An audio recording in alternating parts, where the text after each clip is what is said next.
Picture yourself refreshing a page, watching a number go up, and feeling something shift inside your chest. That small lift, that quiet relief, is one of the most ancient feelings in the human body. You probably think it's a habit, or vanity, or something the internet created, but neuroscientists who study social reward say the craving you feel is far older than any screen. It is older than language, older than fire, older possibly than your species. And the strangest part, the people whose approval your brain hunts most desperately are often strangers, people you will never sit across from, never share a meal with, never know at all. Your brain doesn't care.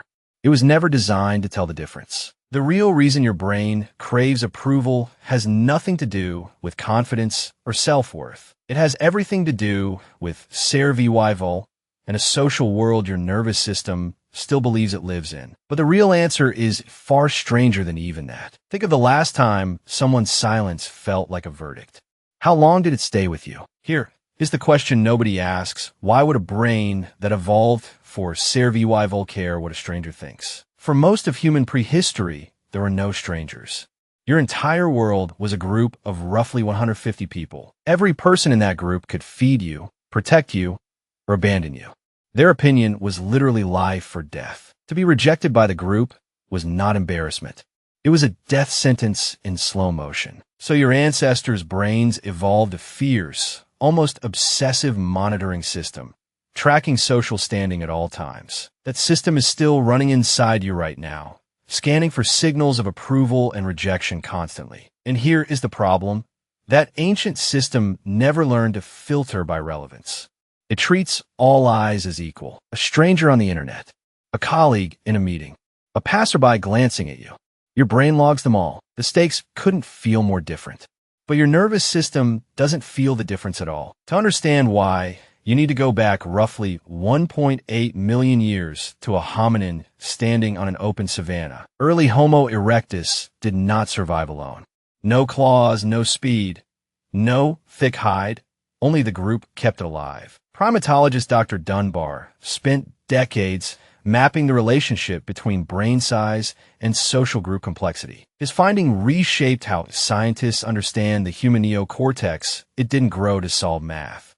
It grew to track people. The neocortex expanded precisely to manage the growing complexity of who liked whom, who owed whom, who was watching. In other words, your largest, most sophisticated brain region evolved primarily as a social monitoring device. Dr. Dunbar's number, roughly 150, represents the ceiling of stable social relationships a human brain can track. Beyond 150, the brain struggles.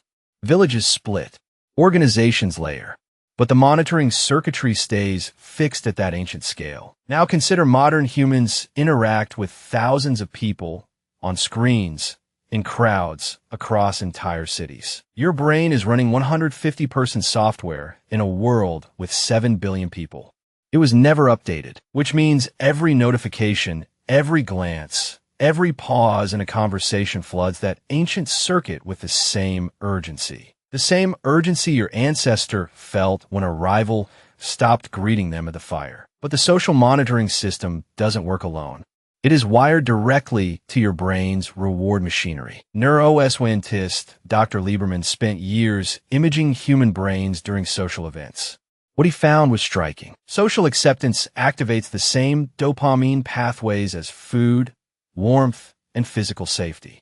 Approval is neurologically food, and social rejection activates the same neural circuits as physical pain.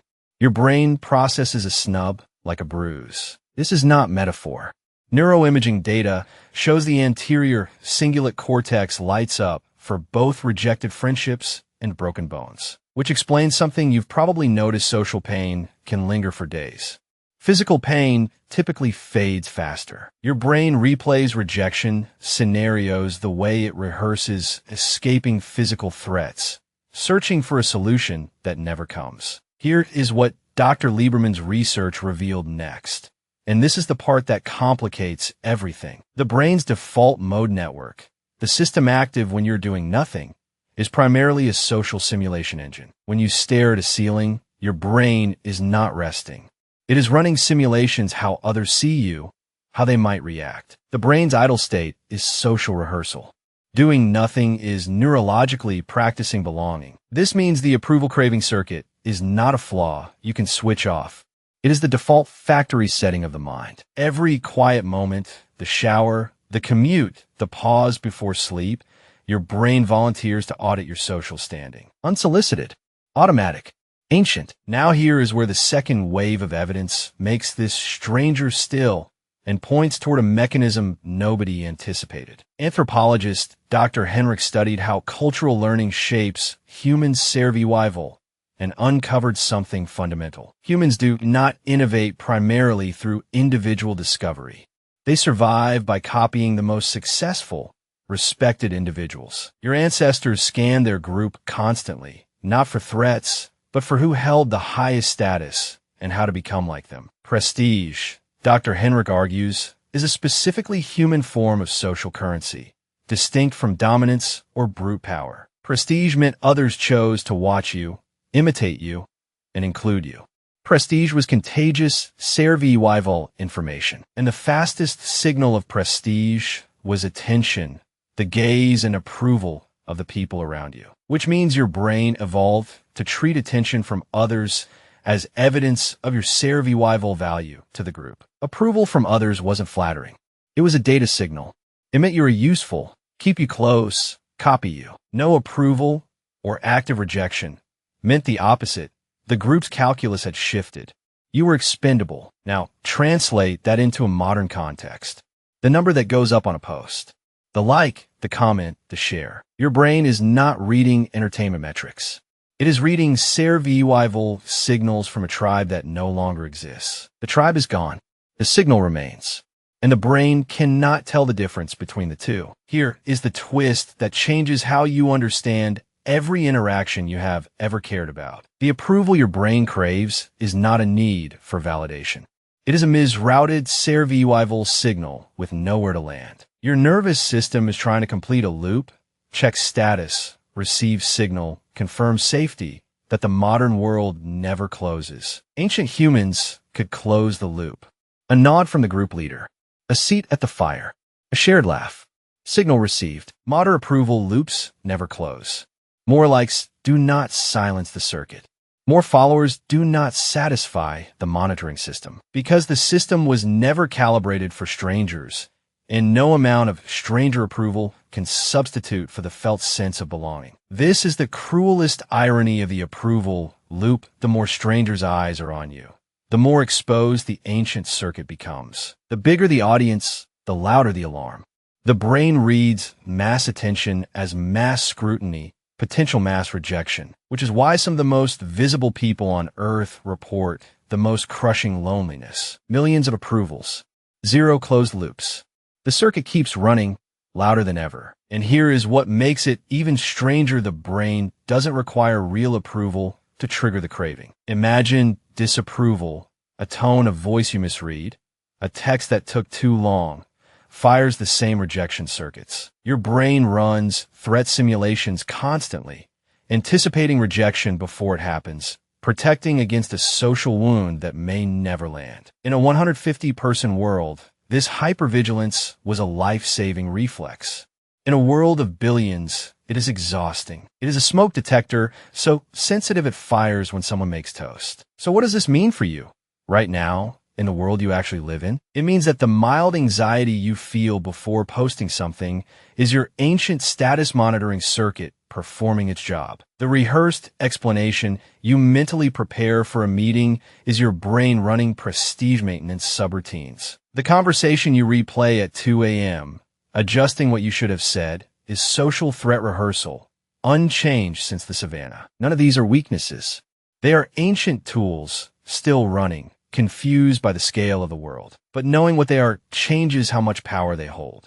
A fire alarm is easier to live with when you know it isn't a fire. Research by Dr. Neff on self-compassion consistently finds that treating your own approval craving with curiosity rather than shame disrupts the loop. Not because curiosity silences the ancient circuit, it doesn't, but because naming the mechanism reduces its urgency. The neuroscience term is affect labeling.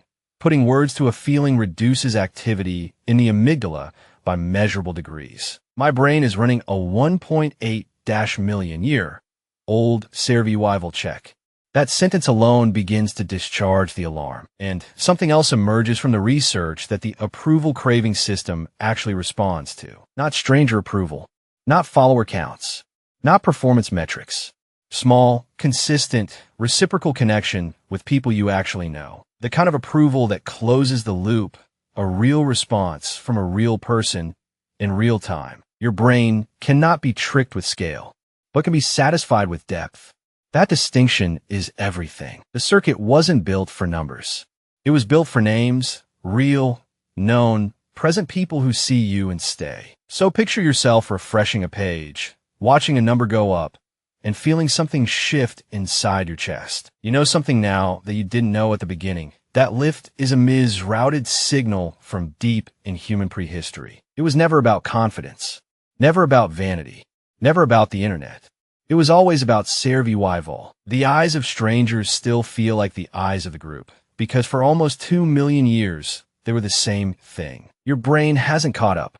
It may never fully catch up, and that is not a failure. It is the exact price of being human. The craving is ancient. The awareness is new. And awareness, it turns out, is the one thing the ancient circuit never had.